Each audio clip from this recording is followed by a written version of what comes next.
Alemanha, século XVI. Um homem chamado Lutero começava a contestar o poder e as ações da Igreja Católica. Estava começando a reforma que mudaria o mundo.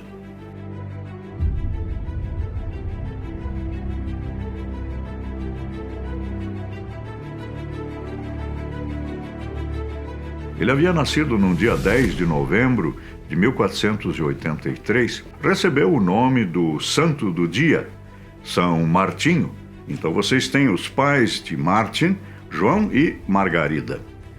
E o pai quis programar o filho para que o filho viesse a ser alguém na vida. Ele foi então para a cidade universitária de Erfurt e lá começou a fazer os seus estudos.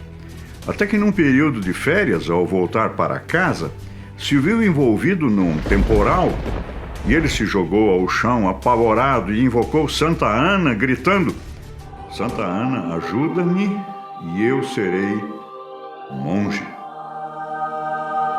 Numa época em que pestes dizimavam populações inteiras, o medo da morte de um Deus implacável e intolerante com os pecados atormentava os cristãos. Como sobreviver a esse Deus?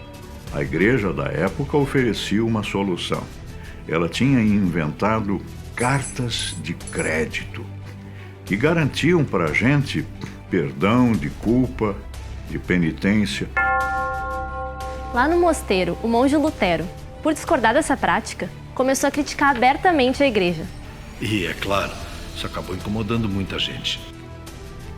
Isso acabou incomodando o Papa Leão X, que chamou Lutero e exigiu uma retratação. O que aconteceu é que Lutero foi considerado fora da lei pelo imperador da época, o que significava que qualquer um poderia matá-lo se quisesse. Mas Lutero nunca abandonou as suas crenças, que acabaram se espalhando por toda a Europa. E aquele monge que queria reformar a Igreja Católica não só conseguiu boa parte de seus objetivos, como também acabou criando um novo pensamento religioso: o luteranismo.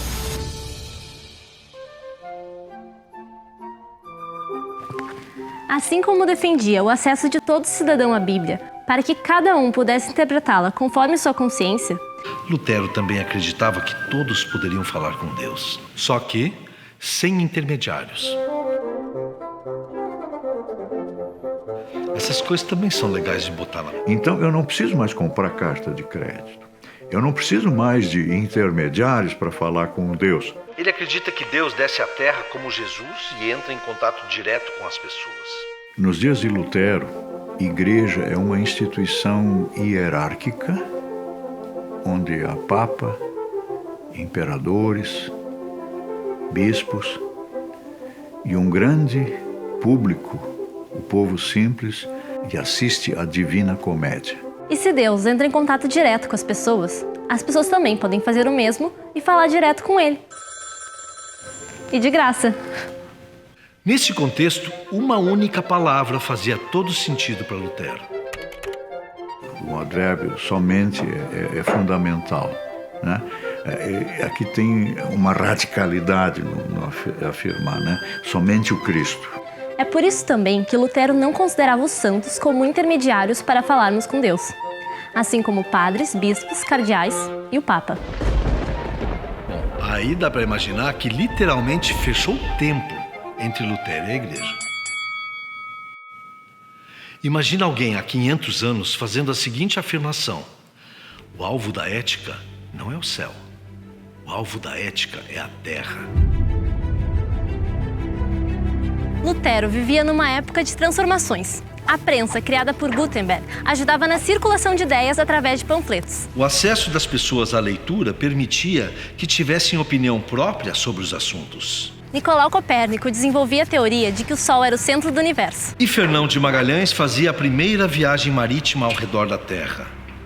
Bom, Lutero também descobriu o Novo Mundo na viagem que fez a Roma. No caminho, ele adoeceu e foi parar em um hospital em Florença, onde ninguém mais, ninguém menos que Leonardo da Vinci começava a estudar a anatomia do corpo humano, prática ainda proibida no mundo. Era também em Florença que naquela época as pinturas de céu e inferno davam lugar para aquelas que exaltavam o corpo exatamente como o corpo é. A viagem e todas as mudanças que viu mexeram com a cabeça de Lutero. Ele seguiu estudando a Bíblia até que um dia se deu conta de algo importante. Não era mais preciso olhar para o céu, mas sim olhar para a terra, para o mar e tentar fazer destes lugares melhores para se viver. Não só com amor, mas também com responsabilidade e ética. Um dia lhe perguntaram as 2 coisas que faria se o mundo acabasse no dia seguinte. Olha só o que ele respondeu. Primeiro, pagaria as minhas dívidas. E segundo, plantaria uma macieira. Mas o mundo não ia acabar? Para que pagar? Eu ainda hoje não deixaria de ser ético. E a macieira, professor?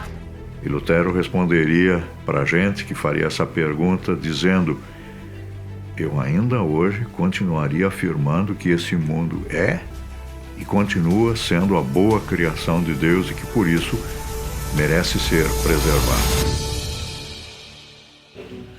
Até o século XVI, as atividades relacionadas à religião eram especialmente valorizadas em relação às outras.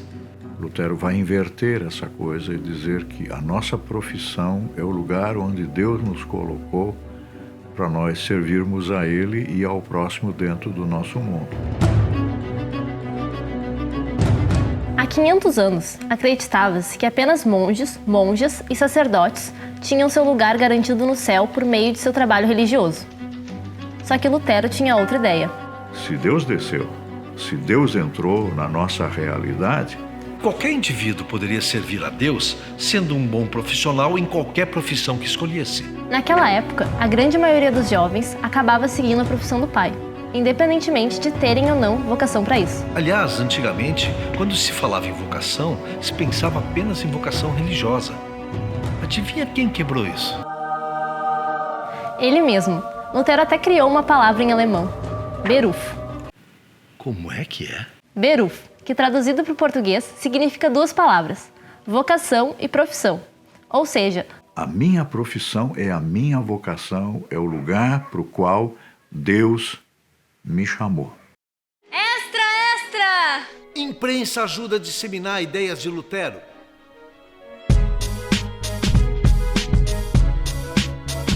João Gutenberg havia inventado a imprensa. E a partir da imprensa Vão surgir editores, vão surgir gráficas, Vão surgir livrarias, onde vão ser impressos livros e outros tipos de material gráfico, assim como panfletos. que são distribuídos para que ideias se propaguem mais rapidamente. Mais de 100 anos depois da invenção da imprensa, Lutero produzia inúmeros textos. Questionava a Igreja Católica sobre as cartas de crédito vendidas para que os cristãos pudessem pagar pelos seus pecados. Literalmente pagar em dinheiro. E aí, livreiros e gráficos de toda a Europa se interessavam por esses textos e os publicavam. Dá para dizer que a grande aliada de Lutero e sua reforma foi a imprensa. Ela publicava, por exemplo, também os novos hinos que ele estava trazendo. De um lado, uma população que está começando a se interessar por ler e escrever e que canta as canções de Lutero. De outro, um homem escrevendo incansavelmente sobre suas ideias. Dá para dizer que a reforma foi de vento em popa. Eu vou deixar o professor completar. E sem a imprensa, as ideias de Lutero jamais teriam sido divulgadas. Ela é fundamental para nós podermos entender a reforma luterana e seus progressos. Tá ouvindo? Essa foi uma das grandes paixões da vida de Lutero, a música.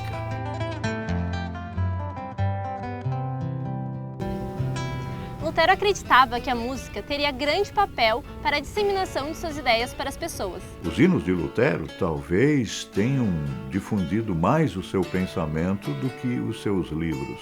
Esses livros com os hinos de Lutero eram impressos numa época bem propícia. Afinal, as pessoas estavam começando a se interessar em ler e escrever e cantar. Tá, professor, mas Lutero só escrevia ou sabia tocar alguma coisa? Lutero tocava instrumentos. O seu preferido era o alaúde, aquele violão barrigudo, mas ele também tocava flauta transversa. É importante que se diga que Lutero também criou um novo gênero musical. Deixa eu adivinhar. Sertanejo luterano? Não. Já sei, batidão do Lutero. Também não. Não. Lutero é o criador, juntamente com outros colaboradores, do chamado canto coral.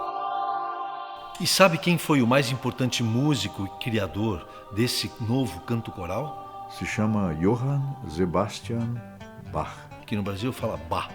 Bach? cuja obra nós conhecemos principalmente a partir de Jesus, Alegria dos Homens. A marca de Lutero nessa arte foi além da música sacra. Uma peça coral de sua autoria foi incorporada à flauta mágica de Mozart. Há 500 anos, Lutero já tinha certeza de que a música levava os corações e ajudava as pessoas a porem todo o sentimento para fora. Há 500 anos, era muito comum que uma criança recém-nascida morresse vítima de alguma peste ou doença da época. Ou seja, ninguém contava mesmo com aquele indivíduo até que a criança atingisse uma certa idade. É muito cruel esse raciocínio. Mas isso começou a mudar, depois que um fato marcou para sempre a vida de Lutero. Sua filha Madalena morre com 13 anos de idade. E aí nós temos nas suas cartas um pai que chora. A partir daí, a relação de Lutero com seus filhos e sua visão sobre a juventude e a infância mudam completamente. Este sentimento mais humano passou a ser um novo parâmetro, não só para Lutero, mas para toda a história da humanidade. E olha só o que Lutero disse uma vez em um de seus escritos feito especialmente para os pais. Lugar de criança é na escola. Que os pais que não mandarem seus filhos para a escola estão condenados ao inferno. Nossa! E o que Lutero defendia com tanto afinco há 500 anos acabou se refletindo aqui no Brasil. Imigrantes vindos da Alemanha, principalmente para o sul, construíam escolas assim que chegavam nas cidades. É por isso que em pouco tempo o Sul passou a ser a região mais alfabetizada do Brasil. Não é para me gavar, né? E hoje, brasileiros de diversas cidades do país são formados por escolas luteranas. Não existe mundo melhor e mais justo sem educação para todos. Isso você está cansado de saber. Até os dias de Lutero, há muita gente muito bem letrada. E quem são essas pessoas? São os monges e as monjas nos mosteiros. No século XVI, apenas crianças e jovens com vocação religiosa ou de camadas sociais mais ricas tinham acesso à educação. Lutero vai querer que a educação não seja somente uma coisa para fins religiosos, e por isso ele vai fazer a exigência da universalização do ensino. Defendia que a educação fosse para todos, incluindo pobres e meninas, que na época eram excluídas. Ele vai exigir também que para as meninas existam figuras femininas que as ensinem. É a figura da professora que está começando há 500 anos atrás. Lutero queria que as escolas ensinassem outras matérias, como alemão, grego, geografia, história e matemática. Também defendia uma educação mais lúdica. Ele queria que as crianças aprendessem brincando. Adivinha o que mais ele exigia dos governantes da época? Cada vez que se gastar um florim com armamentos, a gente deve gastar 100 florins com a educação.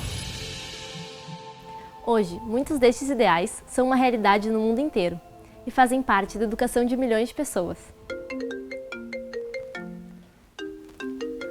Oi, mãe. Sim, eu estou estudando.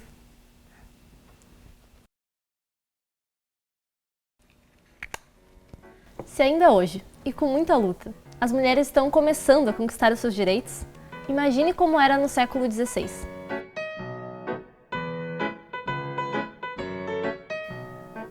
Nossa visão ocidental a respeito da sexualidade e do feminino foi marcada profundamente por dois teólogos medievais.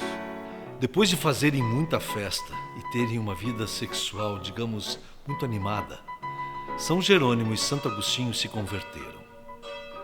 Adivinha qual foi a primeira coisa que eles fizeram? Disseram um não bem grande à sexualidade.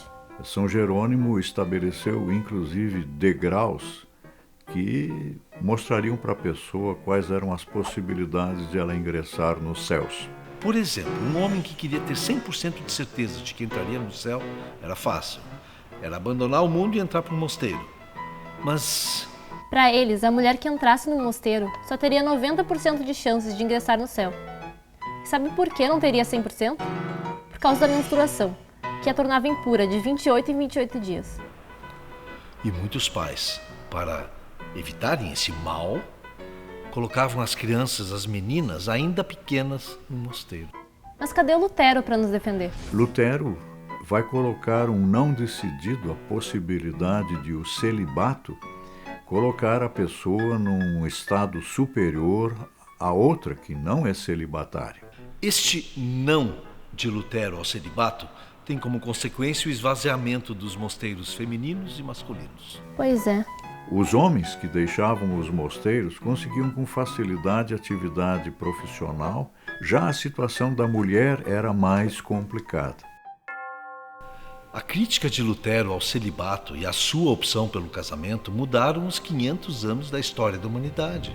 A mulher passa a ser valorizada. Catarina von Bora. Sabe aquele ditado que diz que atrás de um grande homem sempre há uma grande mulher? Pois é, há 500 anos uma mulher estava ao lado do marido e à frente do seu tempo. Depois que Lutero disse não ao celibato, os mosteiros masculinos e femininos praticamente esvaziaram. Foi aí que um belo dia o Lutero recebeu uma carta de 9 monjas. E elas pedem que ele as auxilie a deixar o mosteiro. Isso era um crime na época. Essas 9 monjas fogem do mosteiro escondidas em barris de peixinhos de conserva e vão direto, correndinho, para o mosteiro onde estava Lutero. E agora?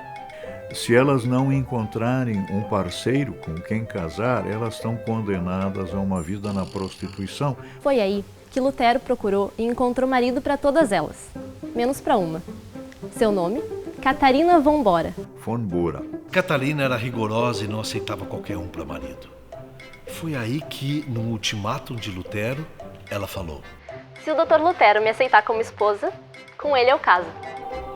Lutero e Catarina se casam. Financista e economista e mãe, vai ser modelo para muitas mulheres e ao lado dela outras mulheres vão ser testemunhas muito eloquentes da reforma do século XVI. Imagine como era no século XVI. Imagina alguém há 500 anos fazendo a seguinte afirmação: Eu não preciso mais de intermediários para falar com Deus. Extra! Fechou o tempo entre Lutero e a igreja. Começou a criticar abertamente a igreja. Mas Lutero nunca abandonou as suas crenças, que acabaram se espalhando por toda a Europa e Todas as mudanças que viu mexeram com a cabeça de Lutero. Ele vai fazer a exigência da universalização do ensino. a crítica de Lutero ao celibato e a sua opção pelo casamento mudaram os 500 anos da história da humanidade. Lutero vivia numa época de transformações. Dá para dizer que a grande aliada de Lutero e sua reforma foi a imprensa. A minha profissão é a minha vocação, é o lugar para o qual Deus me chamou. Ninguém contava mesmo com aquele indivíduo até que a criança atingisse uma certa idade. É muito cruel esse raciocínio. Mas cadê o Lutero para nos defender? Este sentimento mais humano passou a ser um novo parâmetro. Hoje, muitos destes ideais são uma realidade no mundo inteiro. É importante que se diga que Lutero também criou um novo gênero musical. Como também acabou criando um novo pensamento religioso. Estava começando a reforma que mudaria o mundo. Valeu, Lutero!